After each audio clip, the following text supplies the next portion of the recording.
Today's episode of DRL is brought to you by Hella Cocktail Company.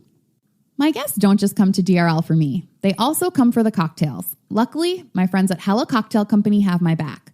These guys make amazing mixes, from Bloody Mary to Margarita to Moscow Mule. They also make cocktail bitters, my secret ingredient, and now yours too. It's easy to feel like the best bartender in town when every bottle comes with a simple recipe on it. Hella Cocktail Company, bold flavor, real ingredients, hospitality. Mixing it up since 2011. Shop the collection on Amazon Prime or use code DRL online at hellacocktail.co for free shipping.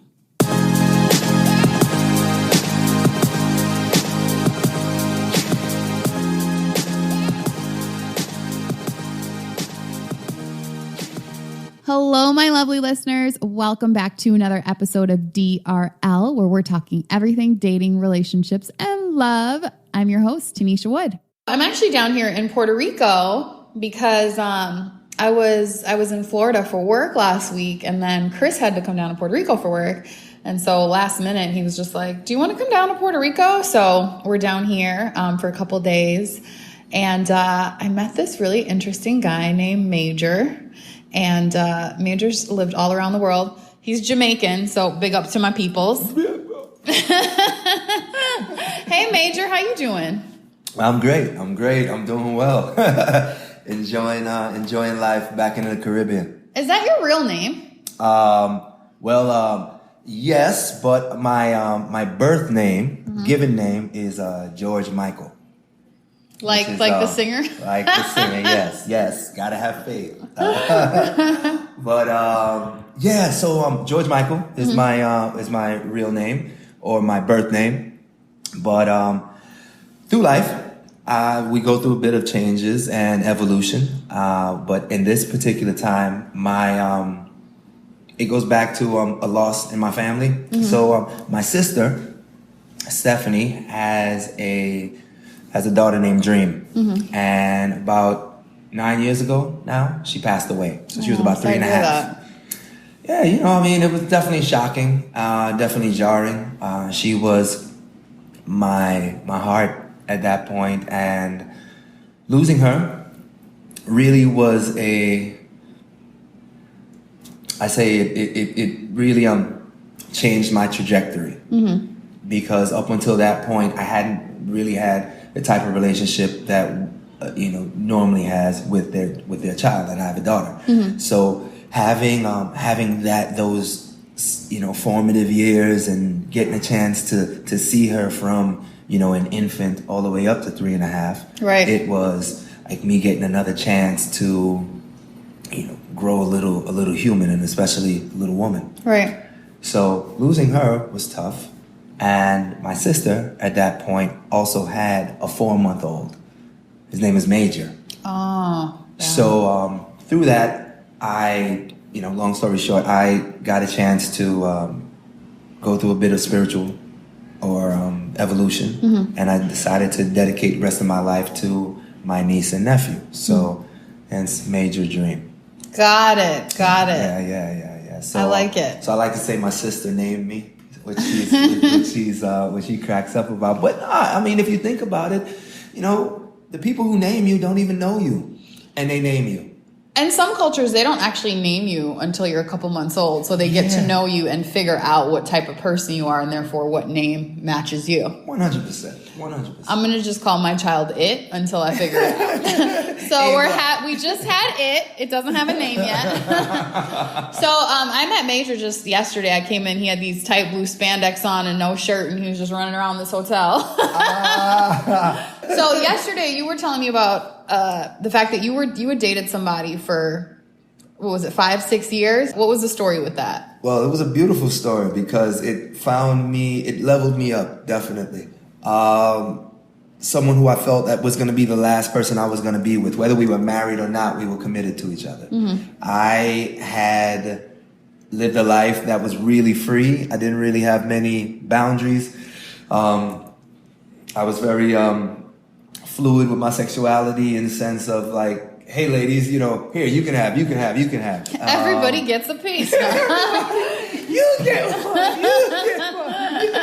And I ran into an amazing spirit, an amazing soul. She was Nicaraguan, grew up in South Beach. She was a local, and I found myself getting involved with a person that I had looked at and viewed a level up from me, just intellectually, emotionally, and just her social dynamics. She was an original. I can't even think of the name right now, but definitely a social justice warrior. She was like an original social justice warrior. Before Facebook really was doing it. No doubt, man. And I was just like, wait, what? Like, how is that offensive? How is that offensive? So she kind of brought me, I was like at ground zero for it. And she helped really groom my initial kind of viewpoint. How did you go from sort of being a free spirit, everybody gets a piece, to being in a serious committed relationship? How did that transition happen? Was it hard? Did it feel restrictive going from freedom to, being in a monogamous relationship? Initially, no, because I saw kind of salvation in my muck and mire. I had come out of a failed business. The economic crisis was kind of just was happening. This is right. And then my daughter was getting older, and I needed to be a bit more stable. And I saw doing the right thing, get a girl, get a family, and right. Let's go down that route. And it happened to be in Miami, and I think it was a perfect storm at that point. It wasn't hard, but I knew I had to put my own kind of boundaries on. So I ended up getting a job at a place where she was a member. And because it's South Beach, if there wasn't a place I could make sure that I spent a lot of time that she could possibly come in, I didn't trust myself too much at that point. So you really put these sort of restrictions on yourself, I need her to be around on a certain level so that the temptations aren't there as much. Yeah, because for me, it definitely, I'm tend to be out of sight, out of mind sometimes, and I didn't want that to be the case. Right.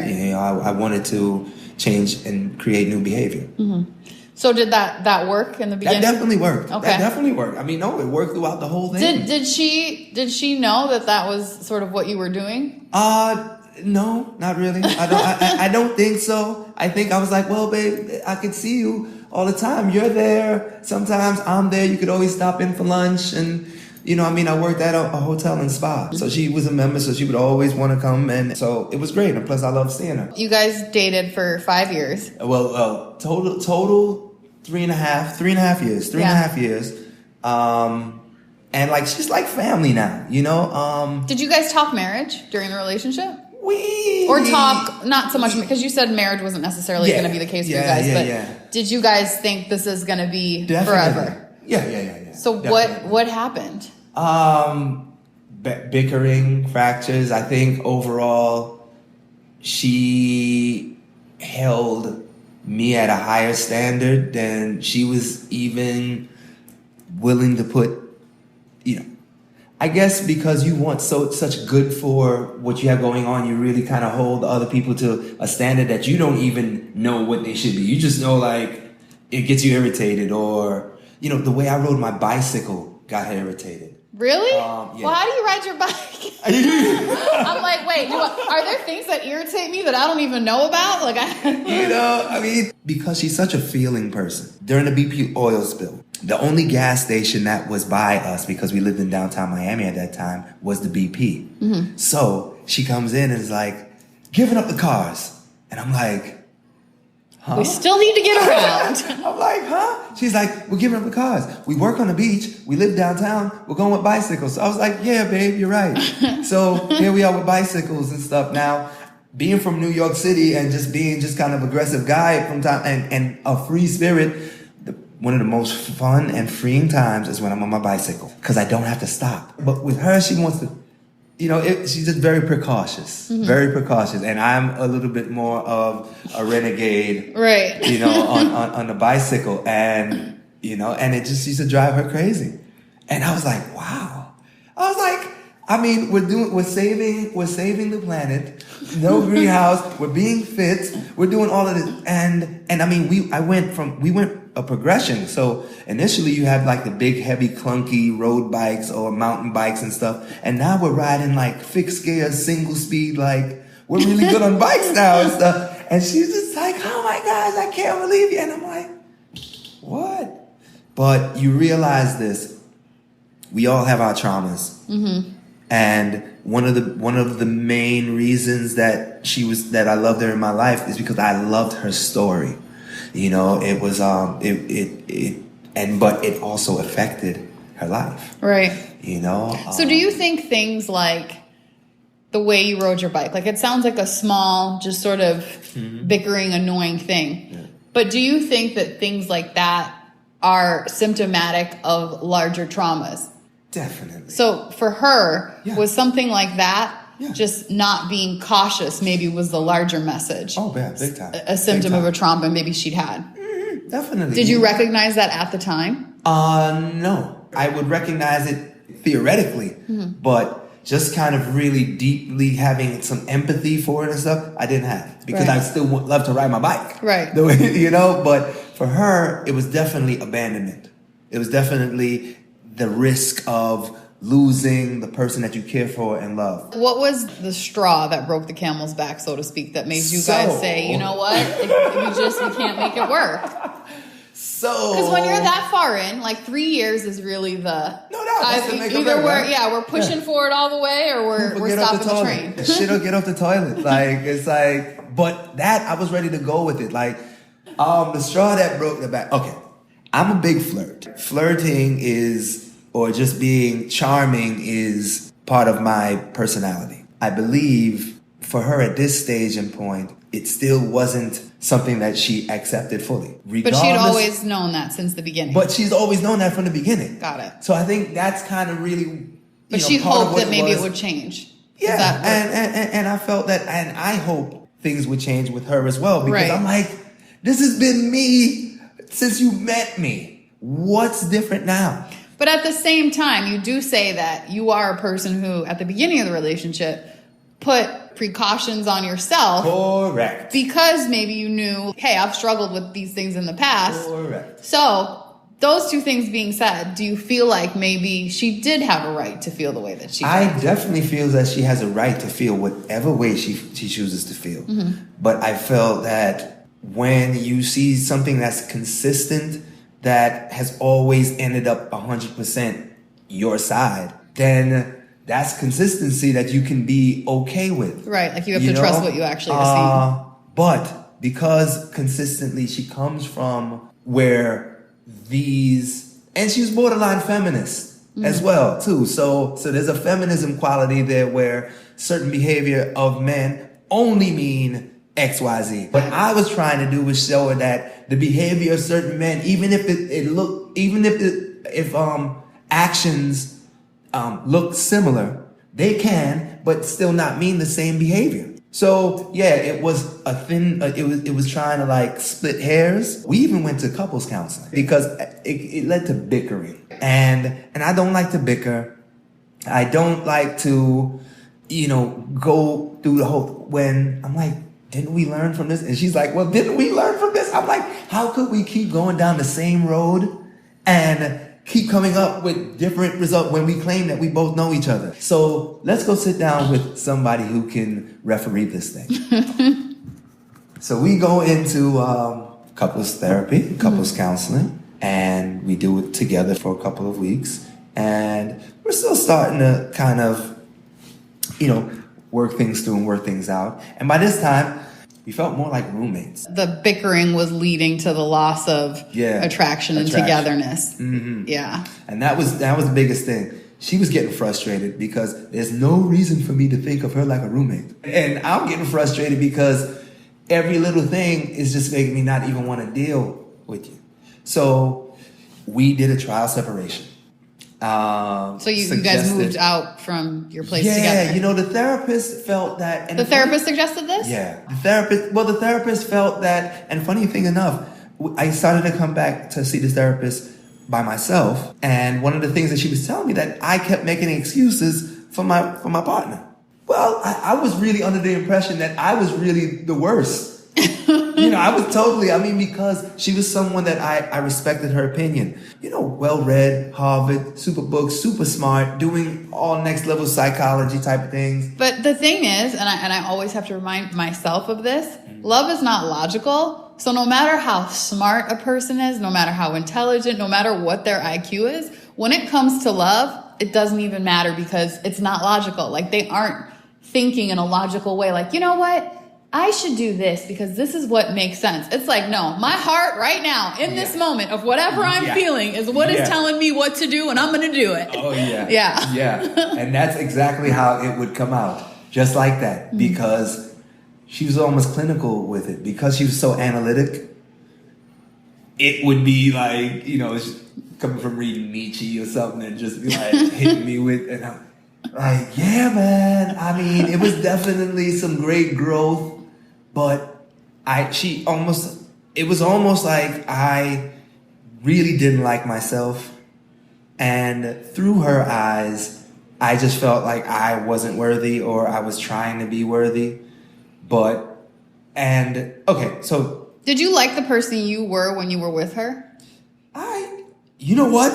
That's a funny question because I feel that I did. But one of the things that I stopped doing when I was with her, I didn't dance as much. And I was somebody that danced all the time. I could tell. And I didn't dance as much. Like, I'm talking about... Because she didn't like to dance, or why? Why do you think that is? Or did she make you somehow feel stiff? I wanted to spend a lot of time with her. She worked in the nightlife, so I would spend a lot of times at her bar. And then, you know, times if I would dance and be flirty when I'm dancing, so it just didn't make her feel good. So I stopped. So the dancing with other people sometimes caused some of this bickering, and then you were just like, whatever, it's not worth the hassle. Got it. Yeah, for sure. You know, because my mantra was like, yo, if we come together, we're gonna leave together. Or you know, like I may be a dog, but I'm a loyal dog. You know what I mean? Like, you know, but these type of things weren't anything because she felt she had been disrespected. Oh man, I can't believe you did that. I was like, I was dancing right in front of you. You were behind the you were standing next to me. I was right here, like. So you guys did the trial separation, and then I guess is that what became the separation? Well, I'll tell you this: it felt like a building was lifted off of me, and that was surprising.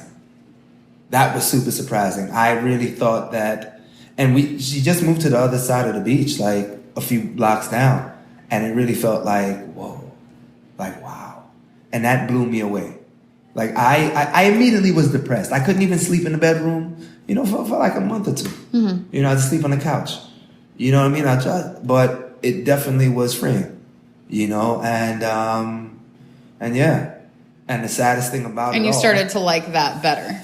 I definitely started to like that better. I felt like I was getting my autonomy back, and I enjoyed that. And then I tried to make up for the 3.5 years in like the next 6 months. So wait, did you both agree that there was no coming back together? Did it ever ebb and flow? Because sometimes I feel like immediately after one person's like, I'm done. And then the other's like, no, let's try. And then, you know, a couple weeks goes by and then it's the opposite. Or was it just a clean like, hey. You know what? We were both strong in our convictions. My history, I've never redated. That's always kind of been my practice because I felt like, what are you going to do? Revisit those bridges that, you know, the impasses that we have? I mean, I don't know. I've never redated anyone either. But sometimes I do wonder if you take some time and you really like figure yourself out and figure out which areas you need to grow in, not for that person, but for yourself. Mm-hmm. Can it actually work when people separate, get themselves together, and then come back and say, hey, like, I'm a different person now. I'm a better person now for me. And because I'm a better person for me, I could be a better person for you, and vice versa. I tell you this much. I love her. She is very close to me, and I feel that she's like family now. As being a guy, and you see your ex-girlfriend, and she's like hot, like hotter. It's like, yeah, they're like, damn, I wonder, but you realize. Oh, the second I get out of a relationship, that's when I get hot. I mean, like, everything that I was telling her to, like, that, yo, you know what? You should start doing pull-ups, lift weights, and all of this type of stuff, because she was a yogi and stuff. She's doing all of that now, and she's out just here like, all buff. phenomenal. And, you know, but I do know this, you know, to have an amazing girl gang, you know, amazing women who are in your ecosystem, who you can trust and talk to. I mean, she is someone who I still, and, you know, to this day admire. Just her authenticity, you know, and the qualities that I enjoy about her, I get to enjoy about her so much more as a friend. Without all the pressure. Yeah. Because that was the biggest thing. You know, that was the biggest thing. You know, it took a lot of pressure off of her. Yeah. And we were able to enjoy each other's company way more. So after you guys broke up, you had a little bit of what I like to call a hoe-ment. A hoe-ment it's a moment where you're a hoe. Yeah, I did. Oh man, that right there was interesting. That was an interesting time because I didn't know how to interact with women anymore because I had put in a governor on the way I interacted with women. So now that I was able to take that off, it was hard for me to take that off because it was now a behavior that I had. So how were you interacting with women? You know, like I were you still acting like you were still? I would curb my behavior, like, you know, whether I was flirting or not. I knew I couldn't go anywhere with it, so you know, so you would these were behaviors that were, you know, that were learned, and it was tough to like turn off. So even talking to a woman or be like, oh yeah, you can come home with me, and so I'm like, oh. Can I, you know, I would just feel is there anybody guilty. at my house? You know, I would just feel guilty and stuff. But then I kind of got over that. It's interesting how you weren't like that before that relationship. And then you got into the relationship. And then once you left the relationship, you developed that behavior that stuck with you. It's weird because, I mean, and that's why I started off by saying, like, you know, she helped me level up. Like, I realized, like, I did get better after that relationship. My family still loves... Look, I have a couple of exes in my life that my family definitely love more than me. And she was one of them. Right. And, you know, she... you know, I mean, because it was a considerable change. Yeah. Considerable change in just how I was living my life. So you ended up moving to Dubai, or no, the Middle East. Yeah, and so from Miami went to Beirut, Lebanon. Okay, and this is where, we talked about this yesterday a little bit, but you had a couple girlfriends and they all knew about each other? Is this the place? It was 4 Muslim wives. And but you weren't, were you officially married? Well, okay, this is how this started. Okay, I don't know how it works, so you got to tell me how it works over there. Well, how it's set up in Islamic law there, they have, and I apologize if I'm killing this, I think it's called like a fatwa, where the king has created a law that kind of works for them, which is you can have as many wives as you can afford, right? Up till 4. So I'm in Beirut. But you can't have more than 4. I don't know why you would want to have more than 4. I'm saying, if you want 4, you might as well want 6. You know? Okay. Anything over 2 seems like a lot. A good half dozen, right? Okay, well, I can tell you this much. It was a very unique situation. I had found myself in Beirut, never having been there before, feeling like a unicorn. And I had the luxury and the pleasure and the blessing of these 4 friends. They all were friends? They were all friends. Before you? They were all friends. And the wildest thing, all distinct personalities. I end up in a car with them. And at this point, we had already been friendly. With definitely 3 of them, and the 4th was a. By friendly, do you mean like just friends going out to eat, drink? Friends going out together. But we had all started to become a little bit more cool, a little bit more close. And while we were going to the club one night, I had been in the car with all these 4 girls, and they tell me this ability for Muslim men to have 4 women, 4 wives. And I was like, wait, what? And they explained at this point, it was, you can have 4 wives if you can afford them. And I love how they gave you the caveat, though. You better be able to afford it. If you can afford them. And all you had to do at the end is, or if you choose to break up, is look them in the eye and say, I divorce you, I divorce you, I divorce you. I have heard that before, 3 times. 3 times. And that's it. And I was like, wait, hold up, what? So tell me how, so you guys went from, they were informing you about the laws and rules around marriage. How did it spin from there? Well, I, at this point, am sitting with 4 gorgeous, smart, just, progressive Muslim women in the Arabic world. And here I am, pretty much, like I said, as a unicorn there. Like, you're just not going over there to hang out. Either you play basketball over there, which my brother was, so that's what had got me over there. Either you're a banker, you are in the military, or you are a worker from like Sudan, from Africa or another Middle Eastern country.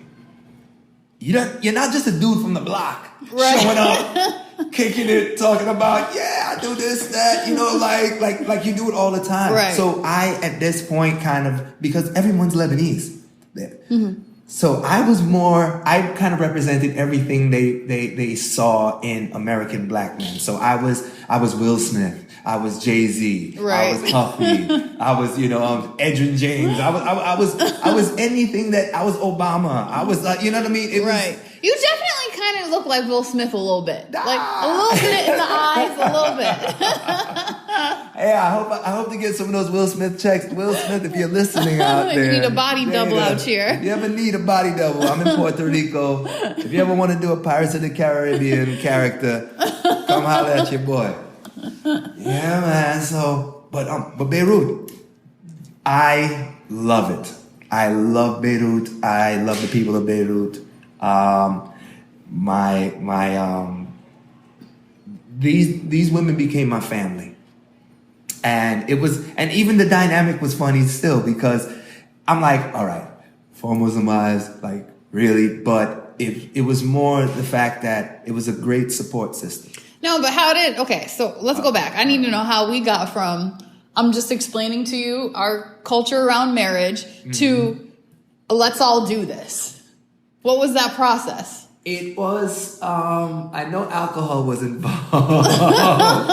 And it's definitely haram, but Beirut is one of those places where, Muslims and Christians mix all the time. So they definitely have forward thinking. But I believe, I remember correctly, Fata brought it up, and I am just, totally sitting here like, well, it'll make a great story. So she says we should all do this. Yeah. And what is everybody else's reaction around the table at that point? In the car? In the car. They're like, yeah. Like, it was, so there's Ruba. Ruba is, she's like the mother hen. Mm-hmm. She's the dynamic entrepreneur, worldview, Ivy League educated, but super chill and hot. And you gotta understand, like a lot of what's going on for the women in the Arabic world, they are finding their power. Right. Finding their autonomy, finding their ability to figure out what should life be. Mm-hmm. So, and I'm always support my local girl gang. So I was always about it. And Fata, who I believe brought it up, is like, if we need to go to the other side of Beirut or on a trip, Fata has everything set up and everything. Knows times, everything. Mm-hmm. She is the accountant. Right. Like, she is. And Amira, she lives in Qatar. She works for a company out there, a channel out there. So she would come in every 3 weeks type of stuff. So she was like the traveling wife. And then there was Mimi. And what was she like? Yeah. She seems like your favorite for some reason. I don't know. I'm not trying to put you on Front Street.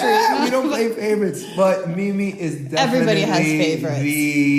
Mimi is definitely the free spirit, the energy. Just I knew she was your favorite the second you said her name.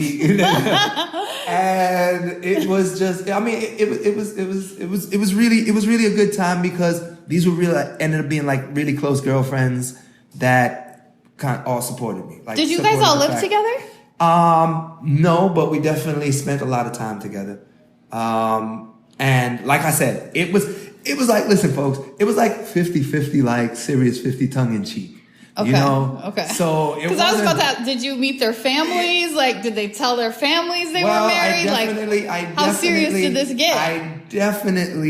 We're definitely known in Lebanon. So families went to see families, or Federal would bring back food from family's farm. So, but it was just a really beautiful community because I feel that I have a different type of relationship with women than most men. You know, where most men are looking to really try to dominate a lot of situations. I had found myself, you know, being able to kind of, you know, flow with situations. I mean, it wasn't like I'm like, hey, ladies, y'all want to get married type stuff. Like, I found myself in there and women proposed it to me. So I'm like, yeah, that makes a great story. Like, I'm going to be out there for a bit. So, and then my brother left Beirut and I was there by myself. And if it wasn't for, you know, women like them and my other Beirut family from like the Christian sides and stuff and my best friends out there, that, you know, you end up building, you know, your tribe and your community, and which ultimately was why I decided to stay in Beirut. How long were you out there? I went for 3 weeks. Mm-hmm. I stayed a year before I came back to Miami to pack up to go back for another year. Wow. So 2 years in Beirut. So the whole time you were there, pretty much, did you had these wives? 7 months. It pretty much lasted 7 months, and I still may be married to Amira. But so with the other three, did you do I divorce you, I divorce you, I divorce you? Yes. How did that come about? Well, because we realized, you know, things run their course. And, you know, I was debating and developing, you know, where should I be next? And you know, the girls were, sometimes you just know.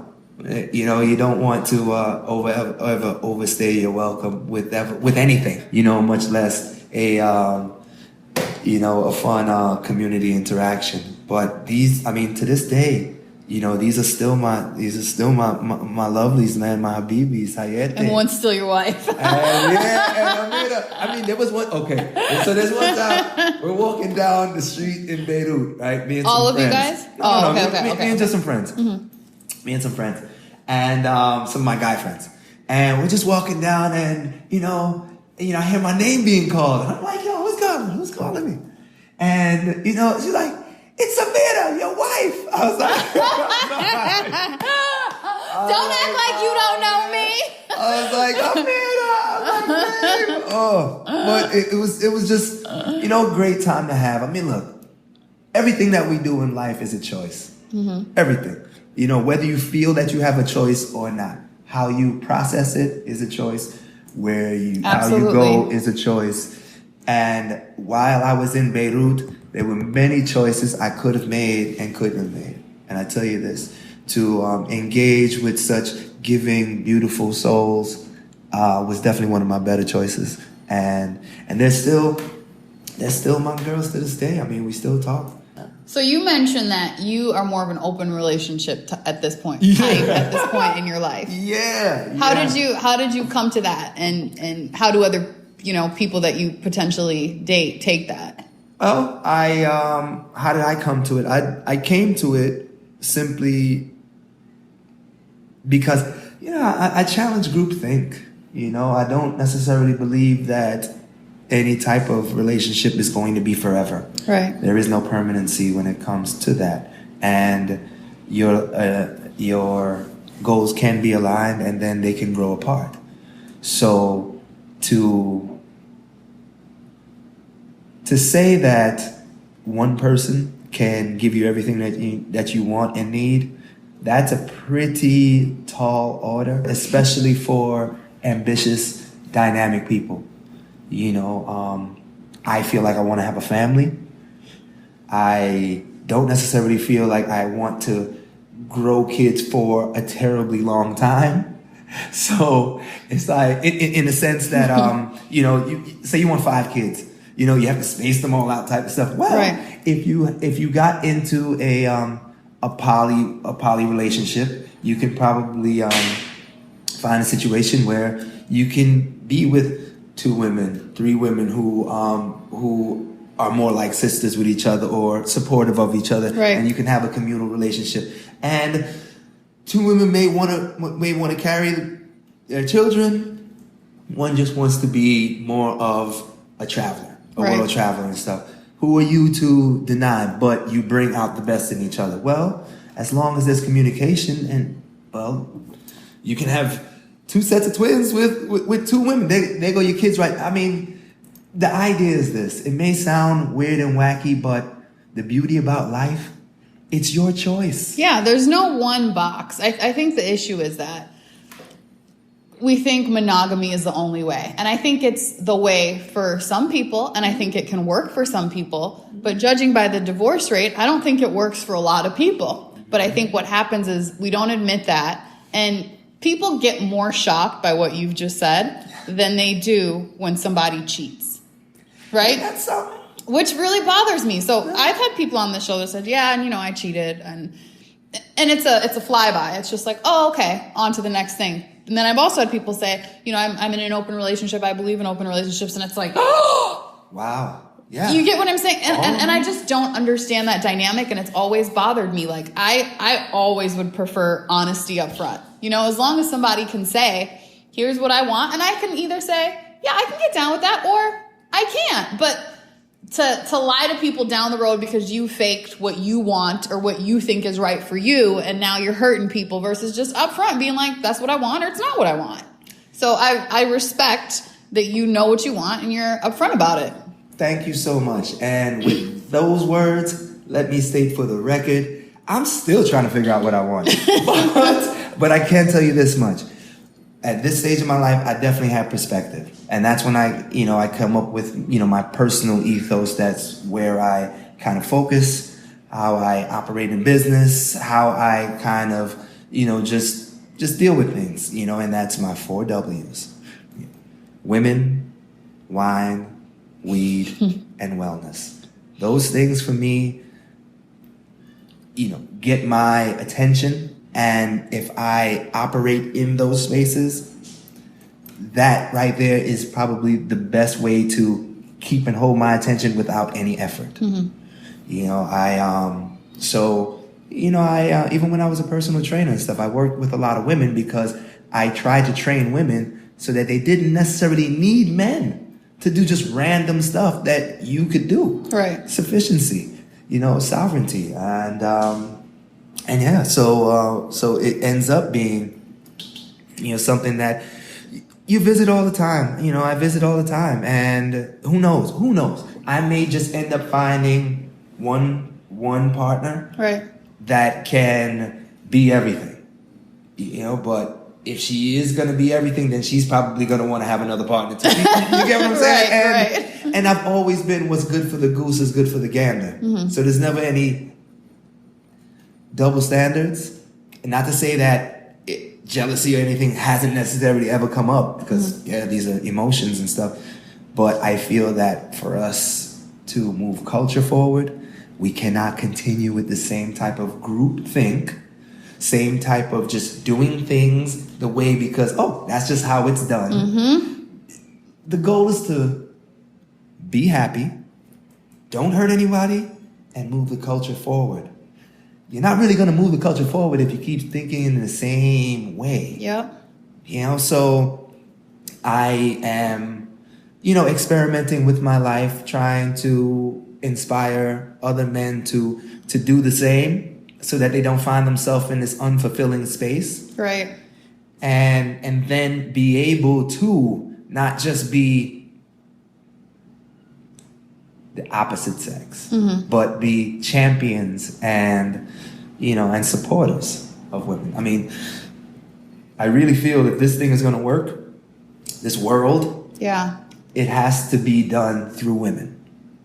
Not without men, just through women. And that means promoting in more positions, giving more decision making, giving more autonomy. And guys, one of the things I definitely can kind of concur. Let's stop mansplaining. I get it. I get it. And it's definitely hard for us because we know so much. And, right. And as a man, I'm going to tell you how the world works. and you're just like, dude. So trust. We need balance. Yeah. And I hope to live in a space and world where that's the case. You've had a lot of different types of relationships. You've traveled. You've dated in different places. What would you say the biggest lesson that you've learned about dating and relationships is? Or about yourself, actually? That I was way more of a psychological and mental abuser than because I'm not a physical abuser. And that's just by me either giving you my time or taking my time away. Like that right there is psychological abuse, so that's one of the things I found out about myself. And that right there was like, fuck. I was like, damn. I was like, so that allowed me to do some deep dives. And how did you come to that? I would listen to the arguments, I would listen to things that people are yelling at me, but ultimately I found myself in Bali and kind of met my Erykah Badu, so to speak, my muse who was way, had an elevation and allowed me to level up to figure some stuff out. Mm-hmm. And during that whole time, all the behaviors that I normally would elicit and go to, I actively went the opposite way. Mm. And anytime I didn't do what was said for me to do or so, something went bad. So I was like, okay. It's a sign. Let's listen to the omens, let's listen to the omens. But definitely that showed me some stuff. And with meeting this spirit, she had me do things that released me of a lot of the trauma that I was going through. Mm-hmm. Had me call an ex-girlfriend and tell her that I never loved her. What? Yeah. Because how did that go down? That was wild because her question to me was simply like, what is your trauma like? What is your cosmic karma like? And I was like, well, if there's anything, it's gonna fall within women. You know what I mean? Like everything else is cool, but so, and I had come out of a previous relationship and it was tough. It was really tough. I felt that, very, very,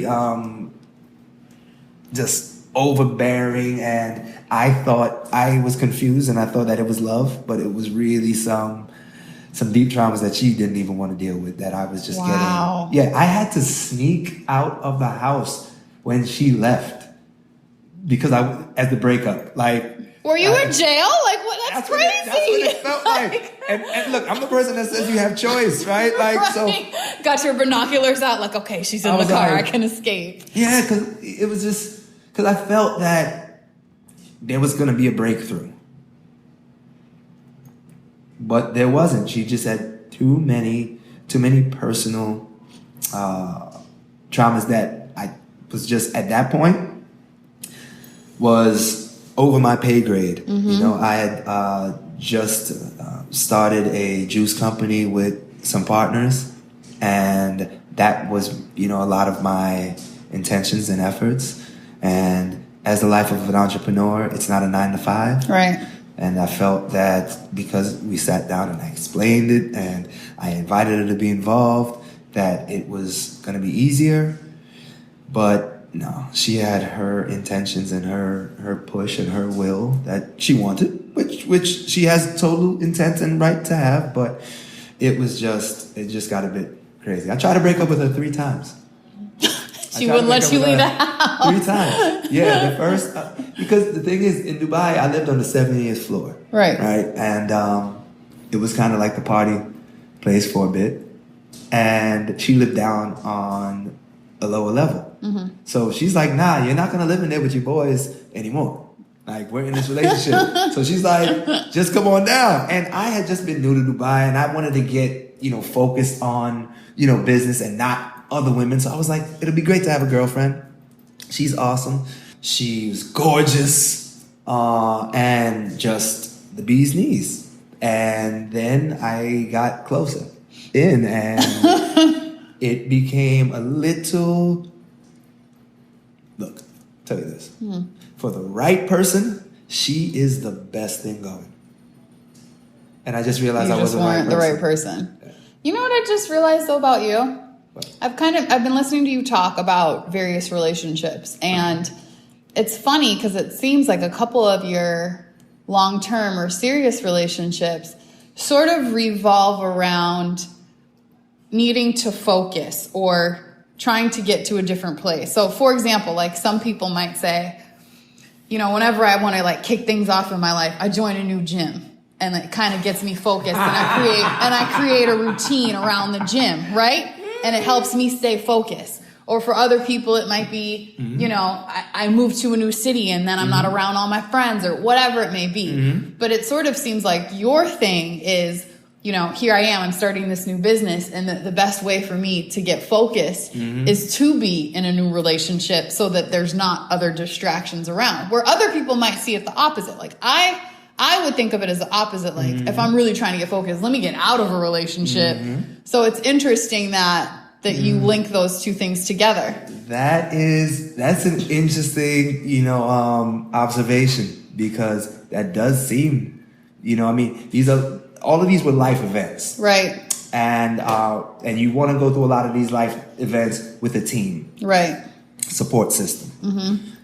I knew that when I do want to get serious, you want to kind of have focus at home rather than out there, because, I was living in Dubai at this time. And Dubai is a bunch of transient people, a bunch of mercenaries that all come in from out, and that's easy to get somebody like me, a social butterfly, off track. Right. So it was an attempt to stay on point and stay focused. So what's next for you? Are you staying in Puerto Rico here for a while? Definitely staying in Puerto Rico. Definitely staying in Puerto Rico, in the Caribbean. I am looking to, be a new age version of, the Pirates of the Caribbean, floating between islands, creating a new age version with a higher level of consciousness that allows us to, as innovators, connect these islands for innovators. What we're really trying to do out here, what I'm doing here in Puerto Rico, obviously, is creating some new financial structures, some new structures that focus on sovereignty, ownership, as I call them, freedom strategies. But in the meantime, what my particular space is to create the ecosystem and an environment that is healthy to help these entrepreneurs and these innovators who are coming down to create these systems. Well, thank you so much for joining me today to Major down here in Puerto Rico. You guys can reach Major at Plant-Based Man on Instagram. And please also reach out to me at Tanisha Wood on Instagram, Facebook, and Twitter, and let me know what you think of today's show. And until next time, wish me love. Hello again, my lovely listeners. Thank you so much for tuning in to today's episode of DRL. If you like the show, be sure to go on iTunes and leave a rating and also write a review. And don't forget to share with your friends and tell them all about DRL. Thank you so much for supporting.